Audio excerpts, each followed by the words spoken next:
ચૂંટણીના પડઘમ શાંત થાય તે પહેલા રાજકીય પાર્ટીઓ પોતાના પ્રચાર પ્રસાર જોરશોરથી કરી રહી છે ત્યારે ભાજપના આણંદ લોકસભાના ઉમેદવાર મિતેશ પટેલે તમામ ગામોમાં વિશાળ બાઇક રેલી કાઢી શક્તિ પ્રદર્શન કર્યું। શહેરી વિસ્તારમાં પ્રચાર માટે કરમસદ બસ સ્ટેન્ડ પાસે આવેલા સરદાર પટેલની પ્રતિમાને સૂતરની આંટી ચઢાવી રેલીનું પ્રસ્થાન કરવામાં આવ્યું હતું, જે કરમસદ, વિદ્યાનગર અને આણંદના વિવિધ વિસ્તારોમાં ફરી હતી। રેલીમાં ભાજપના ઉમેદવાર મિતેશ પટેલ, પૂર્વ સાંસદ દિલીપ પટેલ સાથે મોટી સંખ્યામાં યુવા કાર્યકરો અને મહિલાઓ જોડાઈ હતી।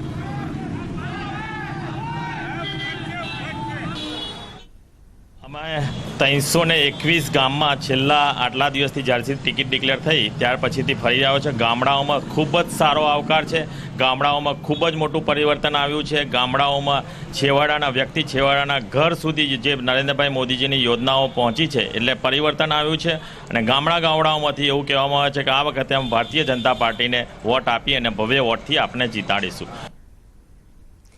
कांग्रेस प्रदेश प्रमुख अमित चावड़ा द्वारा एक प्रेस कॉन्फ्रेंस संबोधवामां આવી રહી છે। થોડી જ વારમાં આખરે પ્રેસ કોન્ફરન્સની શરૂઆત થશે। ઉલ્લેખનીય છે કે 23 એપ્રિલે ગુજરાત માટે મતદાન યોજાવાનું છે, ત્યારે 26 બેઠકો પર કોંગ્રેસ પોતાનો પરચમ બતાવવા માટે તૈયાર થઈને બેઠી છે, ત્યારે તે પહેલા એક પ્રેસ કોન્ફરન્સ કરવામાં આવી છે। ઉલ્લેખનીય છે કે ગણપત વસાવા દ્વારા જે નિવેદન આપવામાં આવ્યું હતું તેને લઈને પણ આ પ્રેસ કોન્ફરન્સ હોઈ શકે। ફાળવ્યા એની ખૂબ વાતો કરી, પણ સાચી હકીકત ગામમાં જઈને ખેડૂતને મળીને જો જાણી હોત તો કદાચ આવું પ્રેસમાં બોલી શક્યા ના હોત।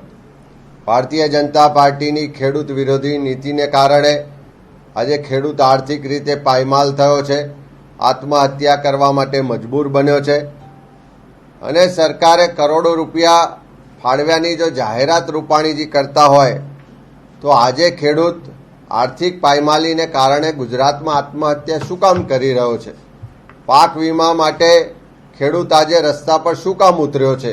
આજે ખેડૂતના ખેતર સુધી પાણી કેમ પહોંચી નથી રહ્યું?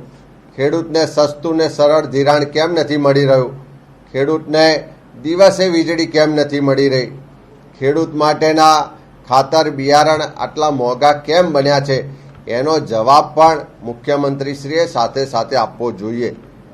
કોંગ્રેસે હંમેશા ખેડૂતોની ચિંતા કરી છે। યુપીએ સરકારના સમયગાળામાં ખેડૂતોના દેશમાં 72,000 કરોડ રૂપિયાના દેવા માફ કરી અને ખેડૂતોને આર્થિક તકલીફમાંથી બહાર લાવવાનો કોંગ્રેસે નિષ્ઠાપૂર્વકનો પ્રયત્ન કર્યો છે। સાથે સાથે રાહુલજીએ રાજ્યોની ચૂંટણીમાં ખેડૂતોને વચન આપ્યું કે એક વખત કોંગ્રેસની સરકાર રાજ્યમાં આવે તો તાત્કાલિક ધોરણે ખેડૂતોના દેવા માફ કરવામાં આવશે અને આપણે સૌએ જોયું કે રાહુલજીનું નેતૃત્વ જે બોલે છે કરી બતાવવાવાળું નેતૃત્વ છે। રાજસ્થાન, મધ્યપ્રદેશ, છત્તીસગઢ, પંજાબ, કર્ણાટક તમામ રાજ્યોમાં કોંગ્રેસની સરકાર બની અને ગણતરીના દિવસોમાં ખેડૂતોના દેવા માફ કરવામાં આવ્યા। ત્યારે ખરેખર એક બાજુ કોંગ્રેસની સરકાર, કોંગ્રેસનું નેતૃત્વ અને કોંગ્રેસની વિચારધારા ખેડૂતોની સાથે રહેલી છે, એના ઉત્કર્ષ માટે, એની પ્રગતિ માટે કામ કરનારી રહી છે અને બીજી બાજુ ભારતીય જનતા પાર્ટીની વિચારધારા ખેડૂત વિરોધી રહેલી છે। સાથે સાથે મુખ્યમંત્રીશ્રીએ એમ કીધું કે રોજગાર માટેની વાત કરી। 2004થી 2014 યુપીએ 1 અને 2ના સમયગાળામાં દેશમાં ગરીબ લોકોને રોજગારી આપી અને રોજગાર માટેનું બજેટ ફાળવીને ગરીબમાંથી મધ્યમ વર્ગમાં રૂપાંતર કરવાનું કામ કોંગ્રેસની સરકારે કર્યું છે અને આવનારી 2019ની કોંગ્રેસની સરકાર દેશમાં ગરીબીના નિર્મૂલન માટે, ગરીબી નાબૂદ કરવા માટે ઐતિહાસિક રીતે દેશના 5 કરોડ ગરીબ પરિવારોને દર વર્ષે 72,000 રૂપિયા સુધીની સહાય મળે અને એ પણ એ પરિવારની મહિલાના ખાતામાં સીધી જમા થાય એવી ન્યાય યોજના લઈને કોંગ્રેસ આવી રહી છે।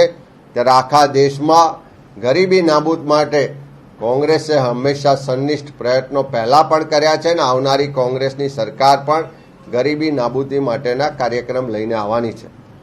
હંમેશા કોઈ પણ સરકારમાં બેઠેલા હોય કે રાજ્યના મુખ્યમંત્રી હોય કે દેશના વડાપ્રધાન હોય, જ્યારે પ્રજા વચ્ચે જાય ત્યારે એમના 5 વર્ષના કરેલા કાયદા, કાનૂન અને યોજનાઓનો હિસાબ કે એની વાત લઈને જાય છે। પણ ભાજપના કોઈ પણ નેતા મળે તો હંમેશા પાકિસ્તાનનું રટણ કરતા હોય છે। અને એનો જાપ જપતા હોય છે. એવા સંજોગોમાં આજે રૂપાણીજીને મારે પૂછવું છે કે દેશના વડાપ્રધાન બિન બોલાએ પાકિસ્તાન જઈને બિરયાની કેમ જમી આવ્યા? દેશના વડાપ્રધાનને શપથવિધિમાં સૌથી પહેલું આમંત્રણ નવાબ શરીફજીને કેમ આપ્યું? દેશના સૌથી મોટા આતંકવાદી એવા અઝહર મસૂદને કરોડો રૂપિયા સાથે કંધાર કોણ મૂકી આવ્યું હતું? અને પાકિસ્તાનમાં જઈને ઝીણાની કબર પર કોણે માથું ટેકવ્યું હતું? આ પ્રશ્નોના જવાબ પણ દેશની જનતા એમની પાસે પૂછી રહી છે. ત્યારે રૂપાણીજીએ આ બાબતે પણ વાત કરી હોત તો કદાચ દેશની જનતા, રાજ્યની જનતાને સારી લાગી હોત.